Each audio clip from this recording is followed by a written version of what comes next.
Шумуйковски, Силвана Златкова, Васил Исаковски и Валентина Симоновска.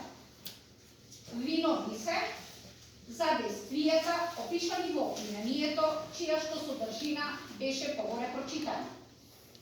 Соборните действија обвинетите сториле кривични дела и тоа: обвинетиот Горан Дујевски со действијата опишани во точка 1 од диспозитивот на пресудата сторил кривично дело злосторничко здружување од член 394 став 1 од КЗ. Со действијата опишани во точка 2 од диспозитивот на пресудата сторил кривично дело злоупотреба на службената положба и овластување од член 353 став 2 во врска со став 1 во врска со член 45 од КЗ. Со действијата опишани во точка 3 под точка 1 од диспозитивот на пресудата сторил кривично дело злоупотреба на службената положба и овластување од член 353 став 5 во врска со став 1 во врска со член 22 од КЗ. Со действијата опишани во точка 3 под точка 2 од диспозитивот на пресудата сторил кривично дело фалсификување службена исправа од член 361 став 1 во врска со член 23 од КЗ и кривично дело фалсификување службена исправа од член 361 став 1 од КЗ. Обвинетиот Тони Јакимовски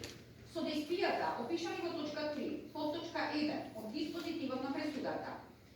сторил кривично дело злоупотреба на службената положба и овластување од член 353 став 5 во врска со став 1 во врска со член 22 од КЗ. И со действијата опишани во точка 3 под точка 2 од диспозитивот на пресудата сторил кривично дело фалсификување службена исправа од член 361 став 1 од КЗ. Обвинетата Гордана Јанкуловска со действијата опишани во точка 3 по точка 1 од диспозитивот на пресудата сторила кривично дело злоупотреба на службената положба и овластување од член 353 став 5 во врска со став 1 во врска со член 24 од КЗ. Обвинетиот Никола Бошковски со действијата опишани во точка 3 по точка 1 од диспозитивот на пресудата сторила кривично дело злоупотреба на службената положба и овластување од член 353 став 5 во врска со став 1 во врска со член 24 од КЗ. И со действијата опишани во точка 3 по точка 2 од диспозитивот на пресудата сторил кривично дело фалсификување службена исправа од член 361 став 2 во врска со став 1 од КЗ. Обвинетиот Сашо Мијалков со действијата опишани во точка 1 од диспозитивот на пресудата сторил кривично дело злосторничко здружување од член 394 став 1 од КЗ